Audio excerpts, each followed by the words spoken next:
Secretary of State against an entrenched incumbent by the name of Bill Galvin.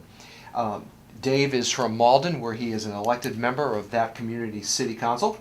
So we're going to have about 45 minutes with Dave here today. We're going to ask some questions. We'll open up. We'll give Dave a couple moments just to introduce himself and to make some general remarks.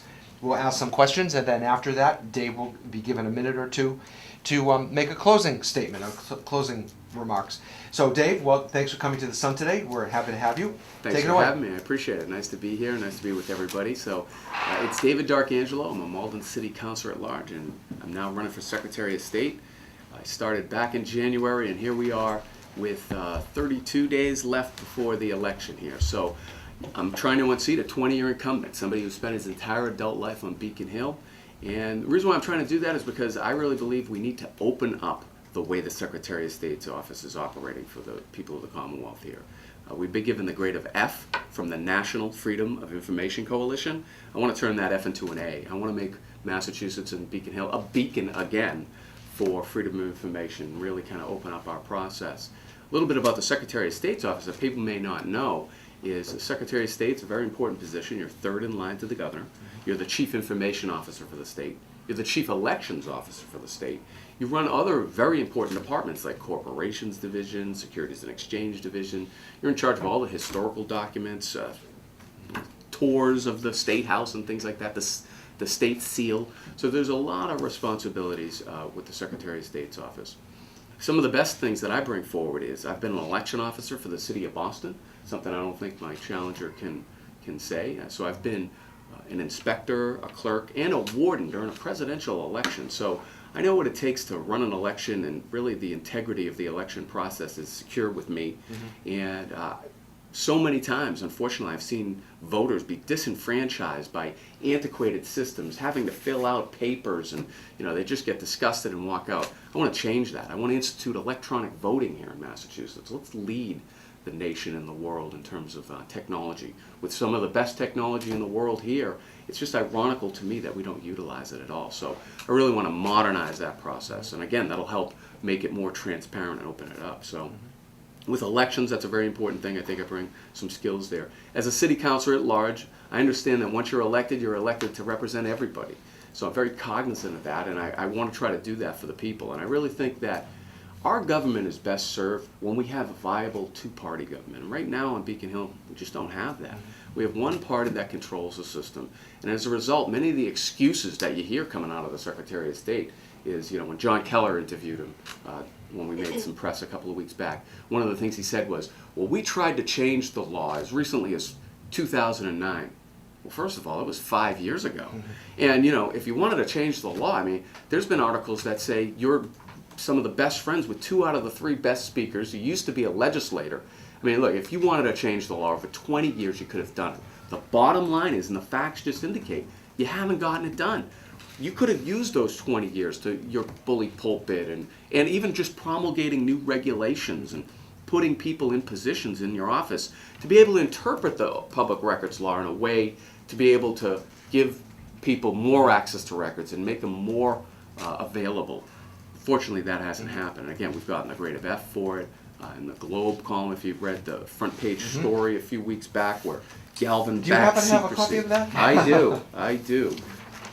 Well, Galvin often backs secrecy over disclosure of public records. So it's on Sunday morning, right? Yeah, and here's the National Freedom of Information Coalition. So it's not just me saying it, And by the way, look at the Associated Press article that came out several years ago that quotes Democrat operative Dan Payne, not Mass GOP, not my campaign, Democrat operative Dan Payne, as saying Bill Galvin appearing in these public service announcements over the years really doesn't amount little more than him campaigning on the taxpayer's dime.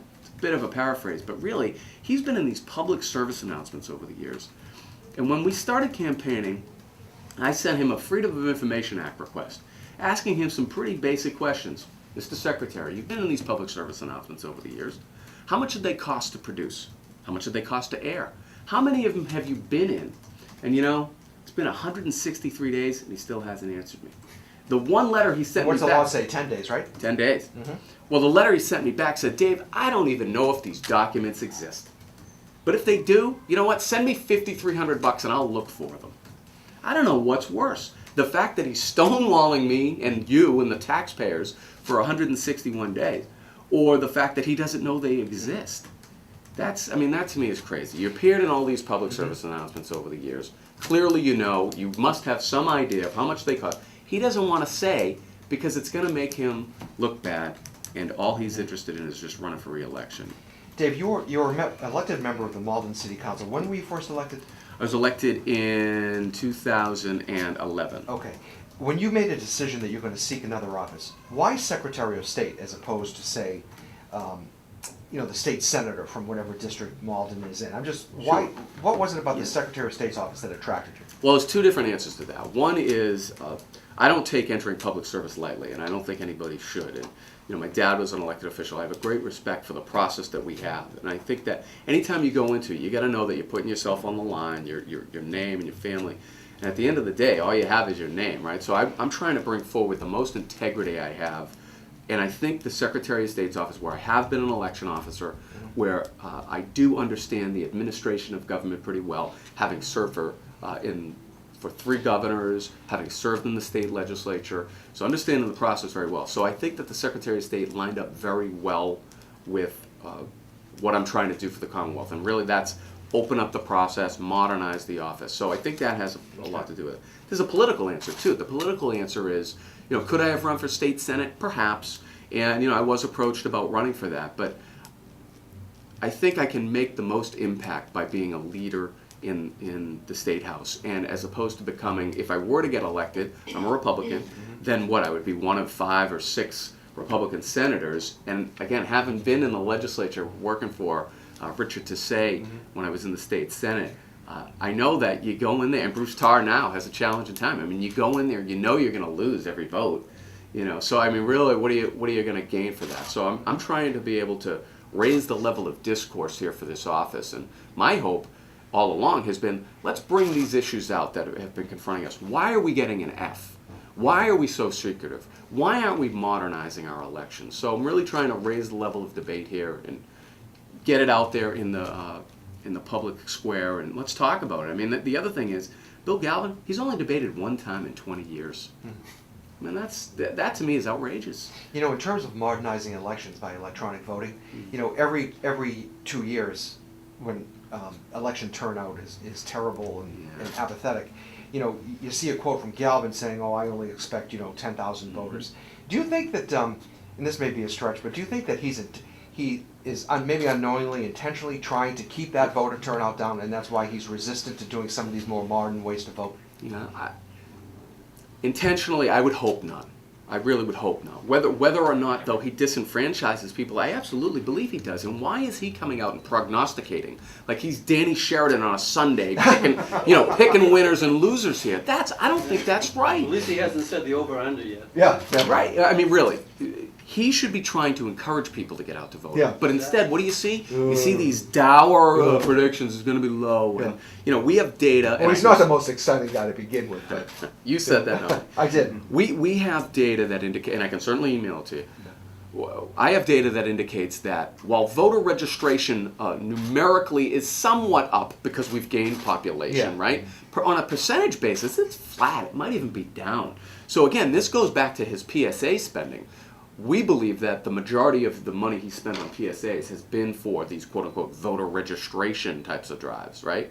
Well, if you knew you weren't moving the needle, why did you keep spending hundreds of thousands, if not millions of dollars on these PSAs? You weren't enrolling more people to vote. More importantly, you weren't getting more people out to vote. And again, look what everybody here has probably gotten in the mail. You get that thing mailed to you, like voter's guide, whatever, right? Yeah. Really? We're still relying on paper. We don't have recycling. We don't have apps for that. We don't have websites dedicated to that. So to me, we need to get with technology. So we need to that would be my question. What would you do to encourage voter turnout? Yeah. So you alluded to some of it. I may do PSAs, but as in my reform agenda, I would certainly not appear in them. No. And I would probably go back to, remember those things on Saturday mornings they used to have Schoolhouse Rock?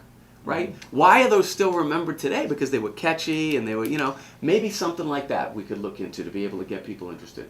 I would certainly do a major public awareness campaign, a public information campaign with students. If you can get them while they're 16, 17, 18 years old, the likelihood is they're going to be able to register to vote and they're going to be able to participate. So that would be my emphasis of trying to get the vote out. Get people registered to vote, get them excited. And then also changing the process. Right now, again, as indicated in my reform agenda, one of the things I want to do is I want to move the date of the primary back. Right now it's in mid to late September. I want to move it back. Let's move it back to June. Let's not have it so that it's this mad dash to the finish and really you're not encouraging people to take part in the process. And it's this all of a sudden, ad blitz that kind of disinfect. You know as well as I do. Come about November 4th, people are going to be, they're not even going to want to watch TV. They're going to be sick and tired of it because they're going to be seeing wall-to-wall ads for political campaigns and ballot questions and this, that, and the other. And I really think it turns people off to the process. And I just think that when we're going to have this gubernatorial election, you're going to be lucky if more than 50% of the people come out to vote. What does that say? What does that say about us as a society? We have so many challenges going on with government and with our society.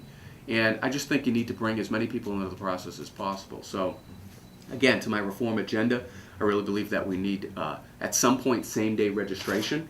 Right now, I'm not in favor of same-day registration for the simple reason of our system can't handle it. We need a modern system that can handle it with computer technology and electronics to back it up. Once those are in place, then I'm in favor of people being able to walk into the polls and register right there and vote. But again, we can't do that now because the system is so antiquated. And again, don't just believe me. There are many groups that say that, and I'm speaking to you from the perspective of somebody who's an election officer and who's actually administered elections and not just been behind the scenes, ordering people around type of deal. Does the secretary set the date of the primary, or is that the legislature? That's in statute. Okay, secretary. That's in statute. No, statute. Oh, It's it's in statute. Mass General Law. Okay, so you would have to have that changed. Yeah, well, I would use my bully pulpit, but also there, as the Secretary of State, I'd have executive power. And I would assert maybe we could even change it with that. There might be an executive order that I could do to be able to change it. But certainly, I think you need to build consensus here. And part of the challenge with Bill Galvin is he's had 20 years. He's had 20 years. And where's been the discussion about moving the primary date back? Where's been the discussion about how do we get more people into the process? Where has the discussion been about electronic voting? He's had 20 years and we haven't. You're major opinion leaders in the state. When have you heard it? You haven't. He hasn't gotten it done. That's Are the there any bottom other line. states that do electronic voting? There are some states that are piloting it, right? So if you So look how at does that work?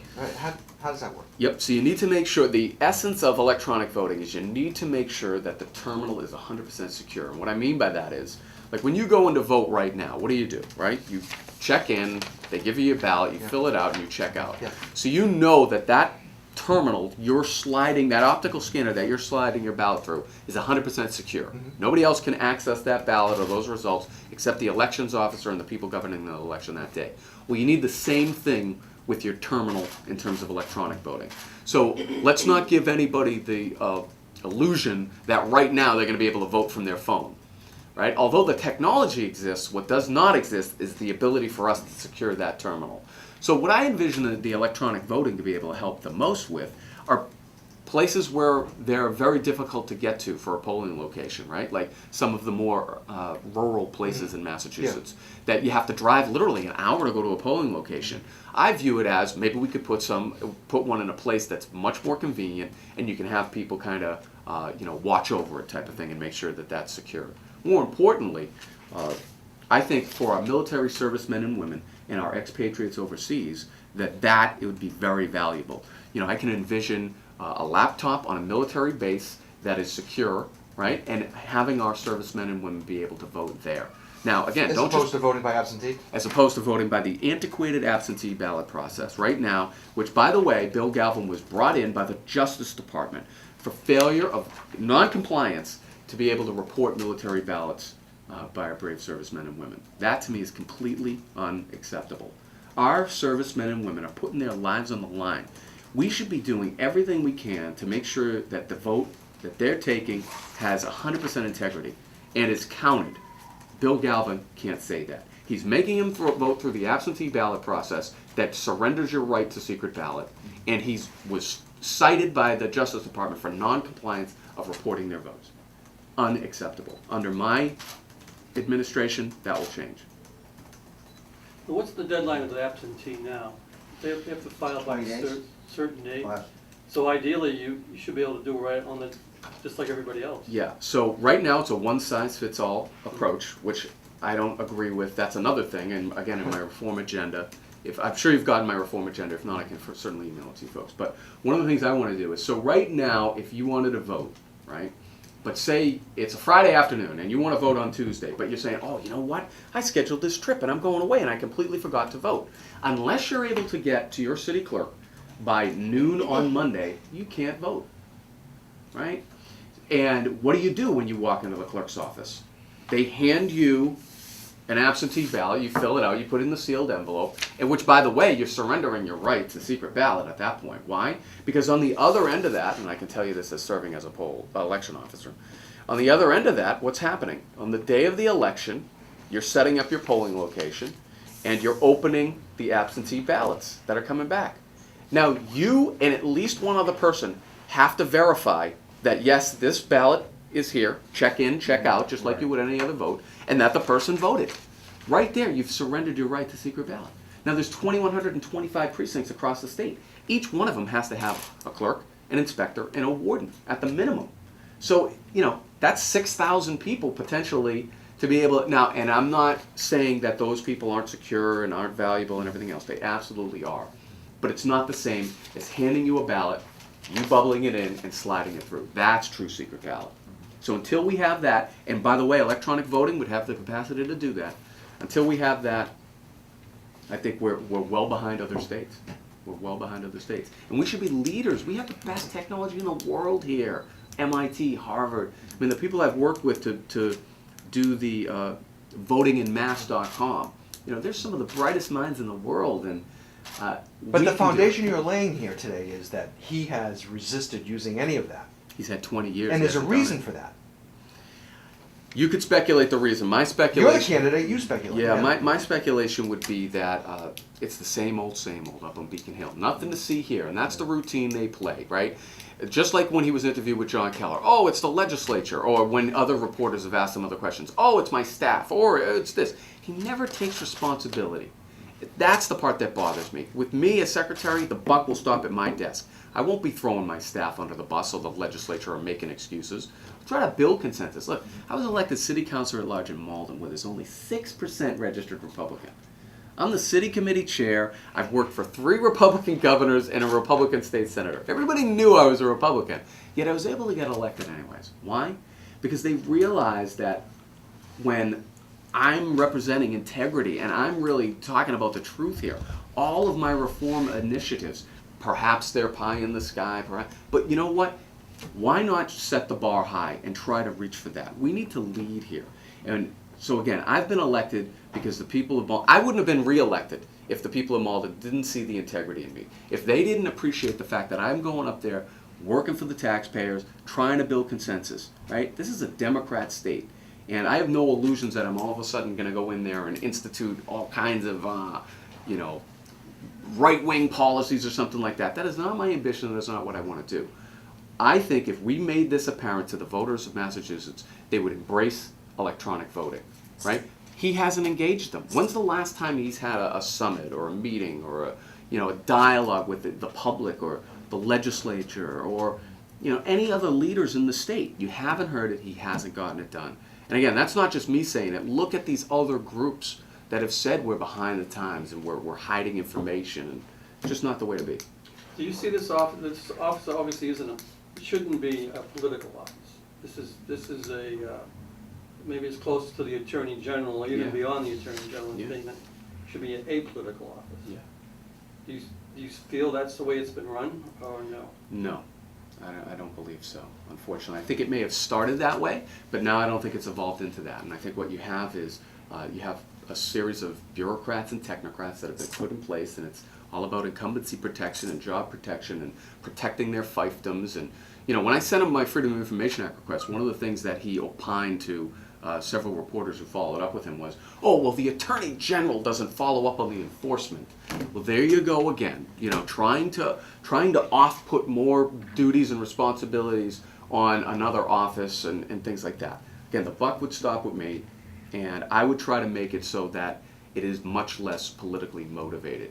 Again, when it comes to things like these predictions, he likes to lean on, well, I'm not instructed by law to do that, or, I can't do this because of that regulation. But then when it comes to the predictions, nowhere in regulations or in law does it say the Secretary of State should be issuing projections for election turnout. No, he does that. Why? Because he likes being the, hey, cool kid, come talk to me about the election type of thing, and building his profile. And again, don't just believe me. Look at what Democrat operative Dan Payne told the Associated Press. I mean, everybody knows he's been essentially trying to position himself for higher office over these years. And I wouldn't do that. I mean, I'm really trying to move the ball forward. Let's open up our government. Let's make it more transparent. And really, modernization is the way we're going to be able to do that. All right, just go back to the elections for 1 second. Yes. Would you be in favor of lengthening the window to vote? Yes, absolutely. Early voting or just voting on weekend or? Yep, so the election law that was just put in place back earlier this year, I like many of the components with it. And one of the components particularly I like is that it does open up the early voting. I would expand it even more, as a matter of fact, though. I would maybe even go as, again, if we could push the primary back, maybe to June, like many of the other states are, I would then say there should be a time period after that, 30 days, 60 days, whatever it is, that then ballots become available and the ability to vote becomes available, and make it a much longer time frame. Let's bring people into the process. I want more people to vote. Right now, we're going to have a gubernatorial election in 32 days or whenever it is, and only 50% of the registered voters are going to come out. That means that 1 out of every 6 adults is going to determine the winner of the Do you think it will gubernatorial really be election. that high? Do you think it'll be 50%? I think it'll be right around 50. I do. I think it'll be right around 50. And the other thing is, as the chief election officer for the state, I think it's incumbent upon you to have the responsibility to try to bring people into the process and to stay nonpartisan. But instead, what does Bill Galvin do? He gets up in front of the state Democrat convention. And let me just read you the quote. He goes on in his acceptance speech, he says, look at only the results of last year's special election for the United States Senate, when an individual who had absolutely no right to aspire to the United States Senate got over 40% of the vote. So we know the challenges that are ahead in the elections to come. Really? Really? Gabriel Gomez, who is a decorated Navy SEAL, Latino trailblazer in the Republican Party. Really? He has absolutely no right to even aspire?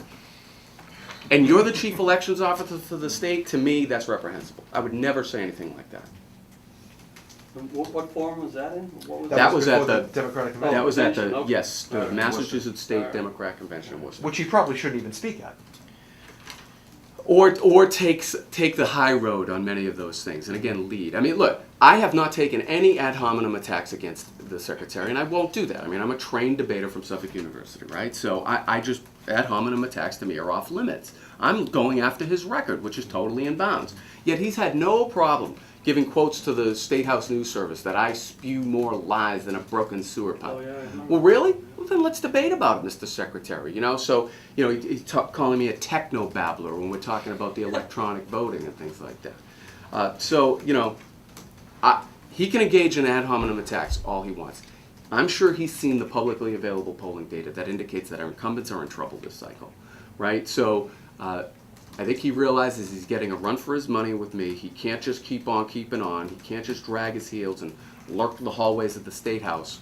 He doesn't like the questions that are being asked. He doesn't want to answer my public records request. And again, look at another simple thing. On this, these are found in senior centers. These are the cards, right? That goes back to the PSAs. It's similar to the PSAs. These cards are found in senior centers all around. It's helpful numbers, great. Well, he has the audacity to put courtesy of William Francis Galvin. Nice guy.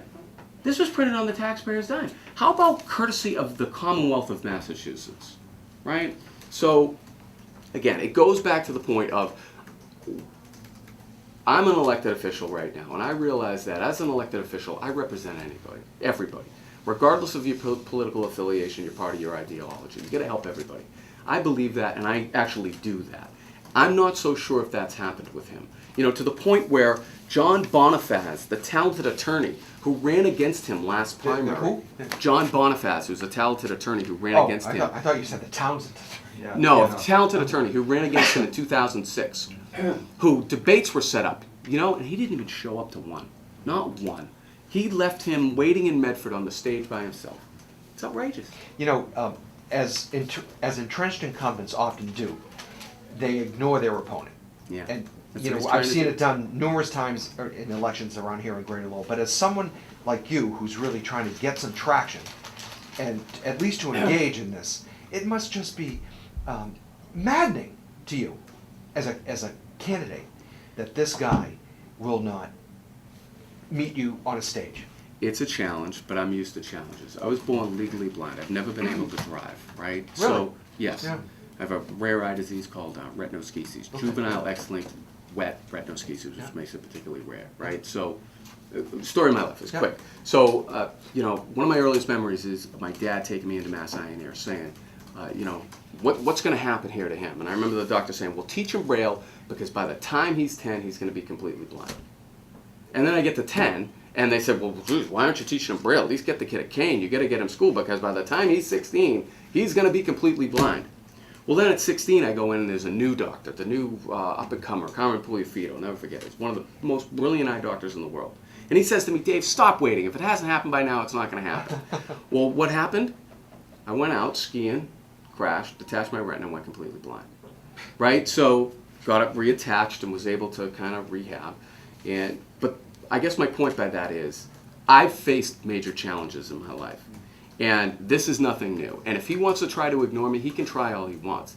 At the end of the day, I have the goodness on my side of truth and justice and trying to, you know, I'm a journalist at heart. I graduated Suffolk with a degree in broadcast journalism, so I can consider myself a journalist. I'm seeking the truth, and I think the people of Malden keep putting me in office because they recognize that. And I think if enough people in Massachusetts can find out about it, I'm going to get their vote. All I have to do is, when I was at the Owl Diner when I saw Jim over the summer earlier, and a bunch of guys sitting around, you know, go crash their conversation. Hey, Big you round guys table voted. right when you walk in? Yeah, you know, it's invariably. Hey, you guys vote and this, that, the. Oh, well, we're Democrats, though. You're a Republican. They usually try to shoo you away. Well, not me. I take it to them, and as soon as I tell them that Bill Galvin has been there for 20 years, they immediately change it to and they say, oh, you know what? Okay, I'm voting for you. They don't even want to hear anything else. 20 years is long enough for them because they're sick and tired of being sick and tired. They don't feel like government is listening to them. Well, I'm listening, and I know people want things like they want their government to give them their public records. They want the ability to vote electronically. They want modernization. So I'm listening, and that's part of the reason why I'm running. Are you able to raise much money? Yeah, I was to- just going to ask that Yeah, question. I mean, you want to get your name out Yeah. there, and I hope you do.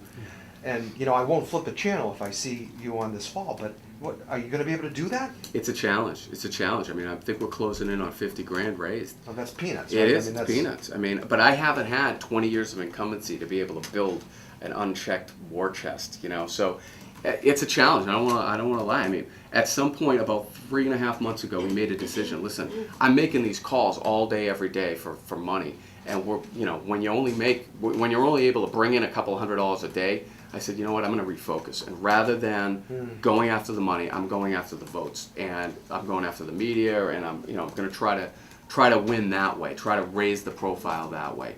So it's absolutely an uphill climb, You and don't have an all-Republican congressional delegation to bump up with some yeah, money, right? yeah, I don't have Obama flying in or Hillary Clinton flying in, and you know, all the other union groups and everything else. So it's a challenge, but you know what? They didn't give that guy Bratt, who ran against Cantor, any chance, and he won.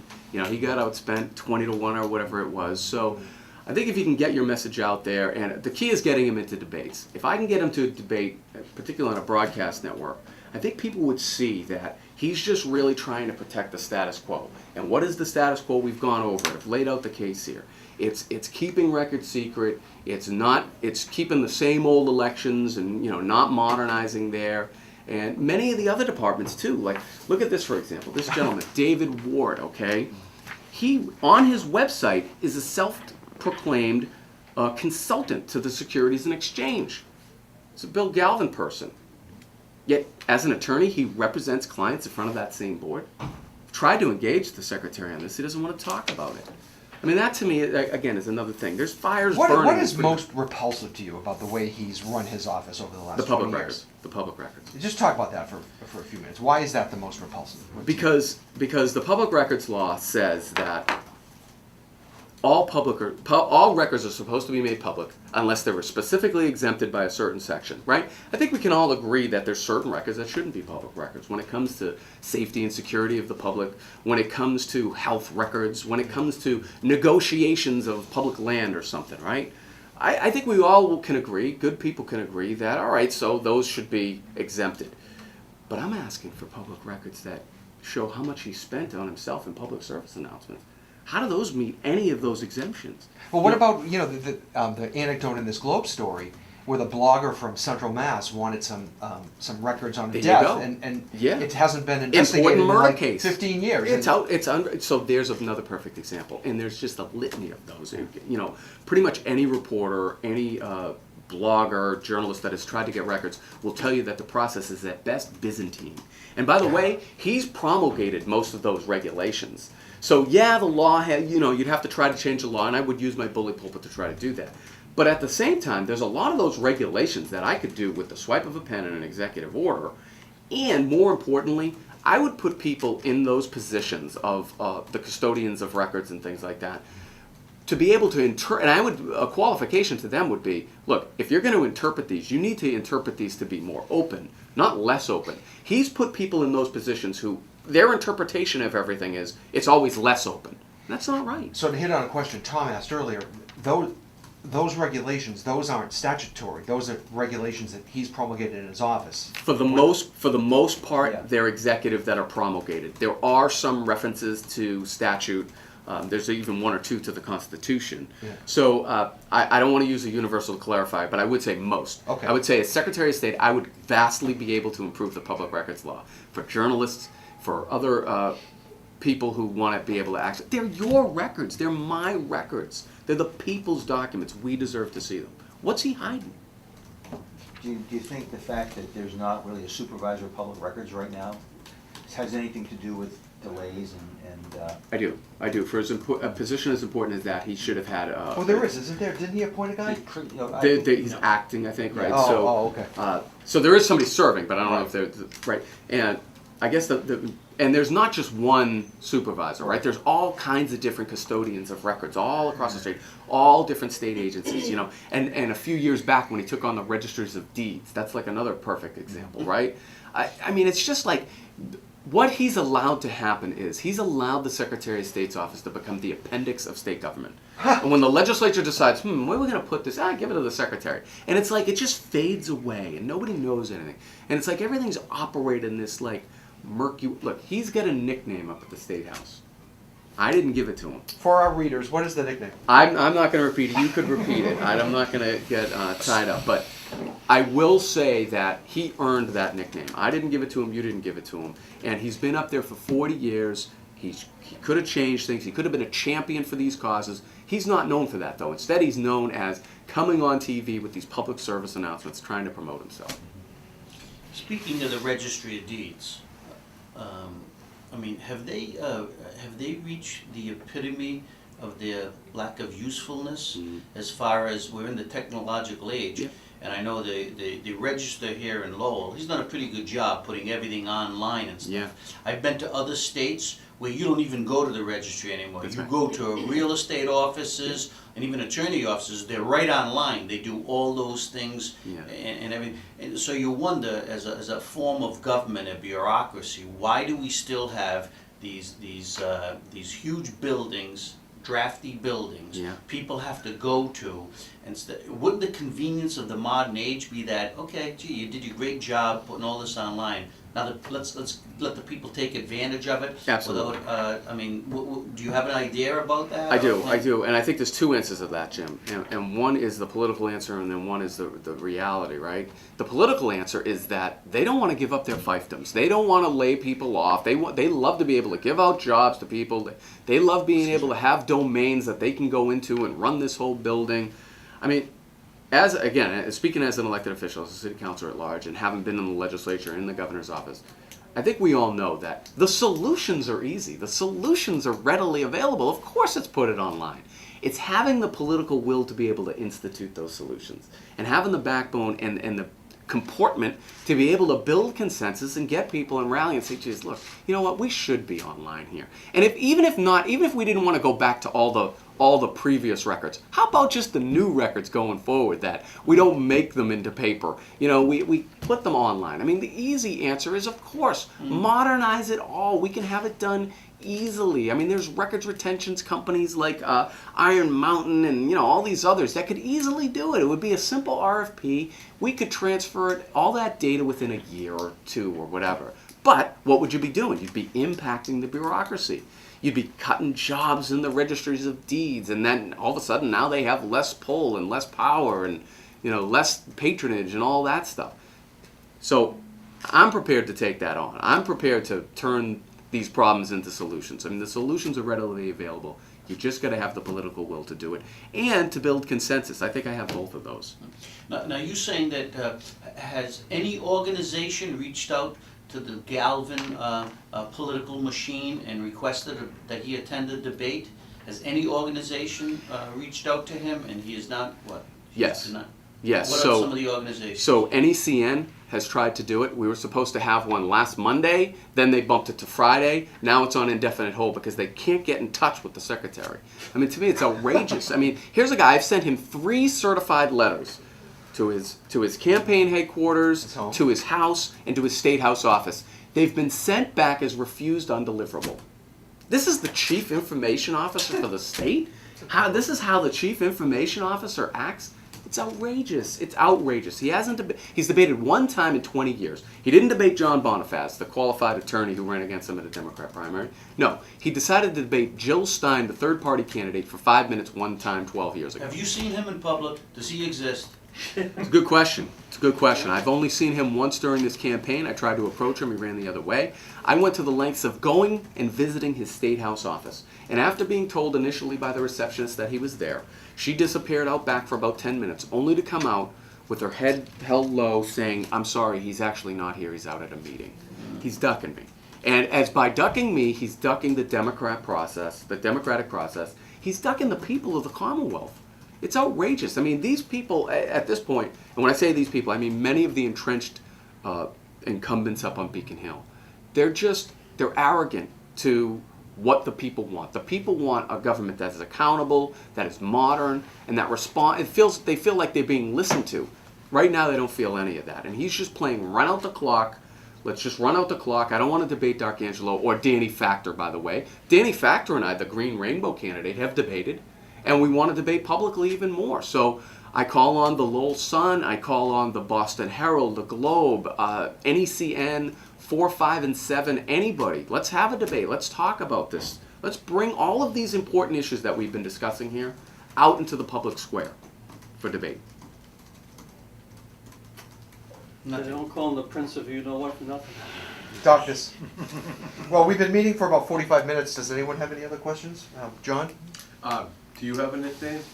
Would you like to put out there? A Lord of Light or anything? Yeah, you'd have to ask my friends. Hark the Herald Angels sing or something? What was it? Yeah, D'Arcangelo. So, of the Archangel or from the Archangel, I think depending upon what interpretation of Italian you're looking at. Well, we'd like to thank you for coming in today. Thank you for having me. We'll I give you just have one thing that I want to add. Uh-oh. I know. What Mr. Secretary of State, as supposedly the purveyor of democracy, I think this is totally unfair. And I am going to send you 5 dates when we will try to set up a debate right here at the Sun, okay? And the Lowell Sun Charities will give $500 to the charity of your choice, okay? If you come and show up for this debate, okay? So that is our bucket challenge to you, all right? To show up and give the people what they rightly deserve, a conversation with David D'Arcangelo and our readers and the voters of the Merrimack Valley. So $500 to a charity of your choice from Lowell Sun Charities if you come and show up for a debate. And the dates will be in your office email by the end of the day. Thank you. Thank you, Jim. I appreciate that. And I'll find somebody to match that money, by the way. And I'll debate anywhere, anytime, any format. Again, I've tried to go to places where he's been. He's avoided me. So we've tried calling, we've tried emailing, we've tried letters, we've tried visiting. I mean, we've tried everything. So I put it to you folks, and hopefully we can get through. So I think I'm qualified. Just to be clear, by the way, this is not just about Bill Galvin. This is about me, my qualifications. I put forward an 11-point reform agenda, and I'm prepared to speak on topics about every different part of his office. I'm running a positive campaign, issue-oriented campaign. I really believe I could make a great Secretary of State. I'm an elected official already. I have quite a bit of experience in government. So it's time for a change, and let's open the process up. Let's modernize it. So I thank you for allowing me to be here, and I appreciate your time today. Thank you, David. Thanks. Thank you.